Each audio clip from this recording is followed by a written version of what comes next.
The world of comedy is often a mask for deep personal pain. And depression is your body saying, "F you, I don't want to be this character anymore." And many of the funniest people have endured unimaginable hardships. Their ability to turn tragedy into humor is a testament to their resilience. My auntie died of Alzheimer's. I don't know how you die of Alzheimer's. She forgot to live.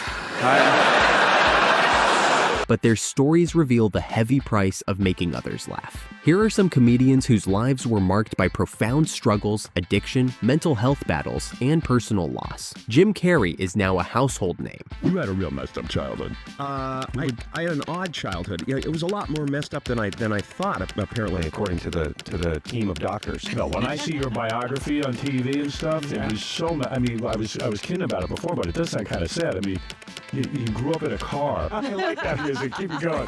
Your dad. I was watching it. It was some Jim Carrey biography or something, and it was like your dad was. Don't cry. Yeah, the lip's already going. Right? Dad couldn't hold a job. You and your whole family lived in a car and had to like be janitors together. Yeah, but you know what? Through that, came the man you are today. Yeah, we had some tough times. Yeah, sure.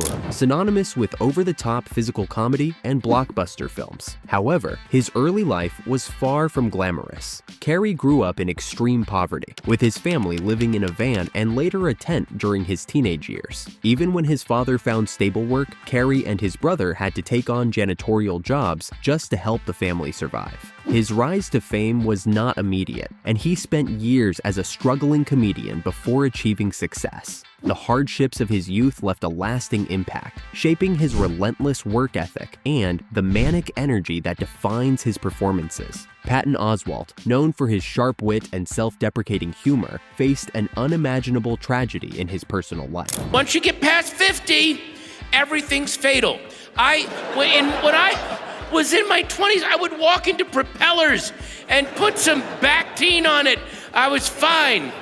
And now if a pine cone falls near me, my spine implodes. I don't know what, like that. After building a successful career as a comedian and writer, Oswalt's life seemed perfect. He had a loving wife, Michelle McNamara, and a young daughter. However, in 2016, McNamara died unexpectedly in her sleep due to an undiagnosed heart condition mixed with prescription medications. The sudden loss left Oswalt a grieving widower and single father. He has since been open about the emotional toll of her death, particularly the heart-wrenching moment he had to explain to his daughter that her mother was never coming back. Maria Bamford has made a career out of discussing her mental health struggles on stage. I understand. I know we're here in Los Angeles, also at home.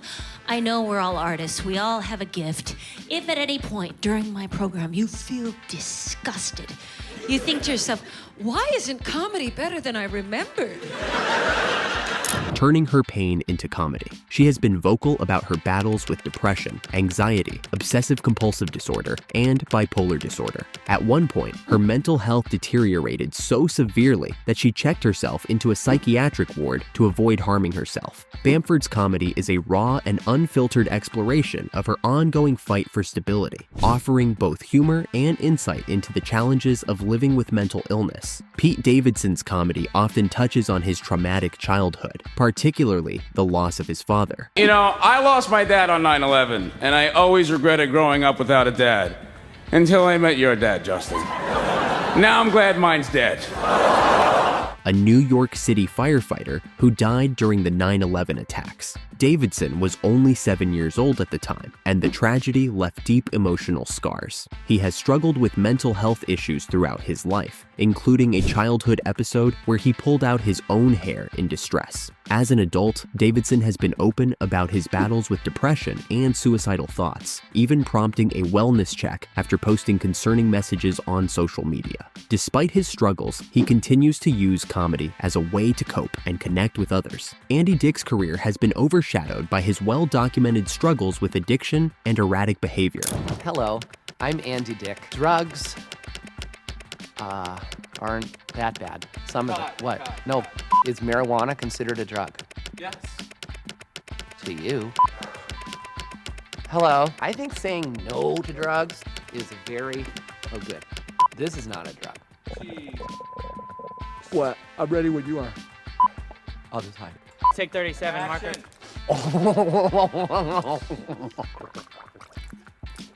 Ow! Ah! You don't know pain, okay? Clear the set, please. You clear the set, please. There, the set is clear. 37 hours later, the message was very clear. Don't do drugs. Those close to him describe two versions of Andy: the sober, kind-hearted person and the destructive, substance-fueled alter ego. Dick has been to rehab over 24 times, but his addiction has led to numerous legal issues, including allegations of sexual misconduct. His behavior has become so notorious that new accusations barely register as shocking, a tragic reflection of how deeply addiction has taken hold of his life. These comedians exemplify the sad clown paradox, where the funniest people often carry the heaviest burdens. Their ability to transform pain into laughter is a gift to audiences, but their stories serve as a reminder of the human cost behind the humor. The second part of this list will delve into the lives of 5 more comedians whose backstories are equally heartbreaking. Mitch Hedberg was a master of one-liners and absurdist humor, beloved for his deadpan delivery and clever wordplay. I used to do drugs. I still do, but I used to too.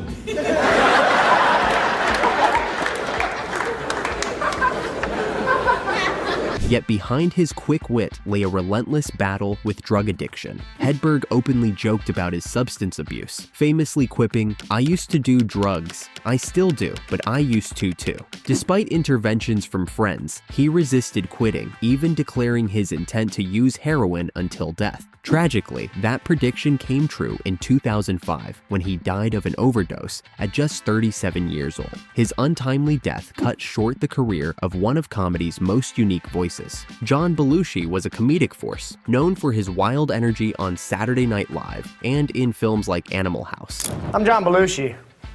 Just having a cup of coffee before the show. It's kind of a tradition with me. Here at Saturday Night Live, we have another tradition that the show is always open with the words, "Live from New York, it's..." Well, you know the rest.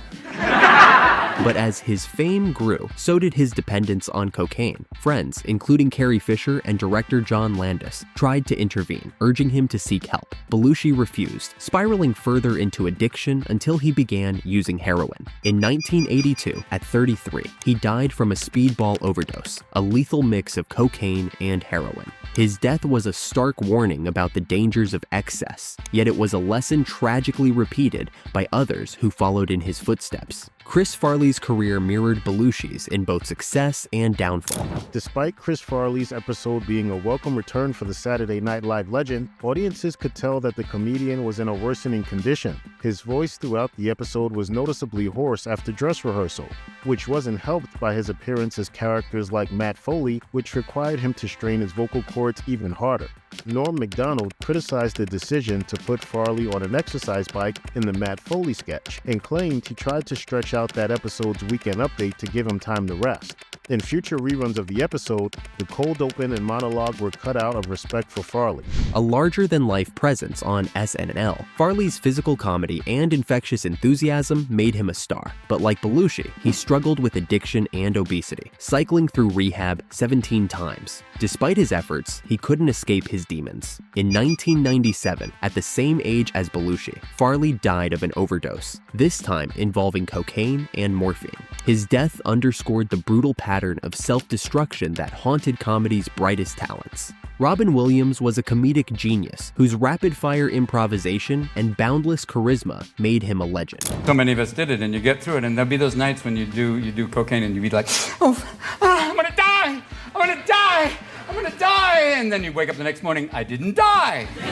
Let's try it again. And it's just insanity, you know. And what a great drug! Any drug that makes you paranoid and impotent. How much fun can you have?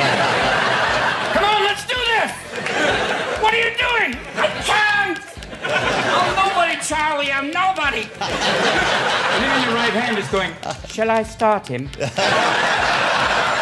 What? Must we do the... Will you give me another piece of jewelry? I'll watch. Shut up. Yet beneath his manic energy lay deep struggles with depression, addiction, and a devastating neurological disorder.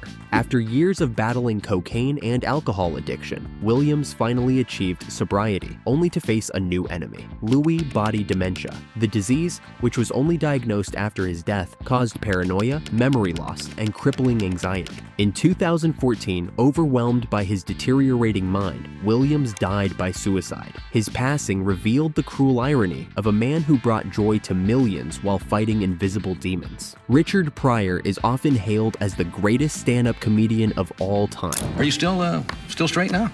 Yeah. Still, I haven't had. Johnny says that. I think you're talking about drugs and liquor. Yeah, right? liquor, yeah. Good. Okay. I wouldn't even get into the other. A trailblazer who transformed comedy with his raw honesty and fearless storytelling. But his personal life was a series of traumas. Raised in a brothel where his mother worked, Pryor endured beatings from his grandmother and sexual abuse as a child. As an adult, his struggles with addiction and self-destructive behavior were infamous, most notably when he set himself on fire while freebasing cocaine. Despite multiple marriages, divorces, and health crises, Pryor never found lasting happiness. His death in 2005 from complications of multiple sclerosis and heart disease marked the end of a life as turbulent as it was influential. The stories of these comedians highlight the painful duality of their craft, the ability to turn suffering into laughter while often being consumed by it. Their legacies endure not just in their work, but in the cautionary tales they left behind. Comedy may be tragedy plus time, but for these performers, the weight of their past was a burden they carried until the end.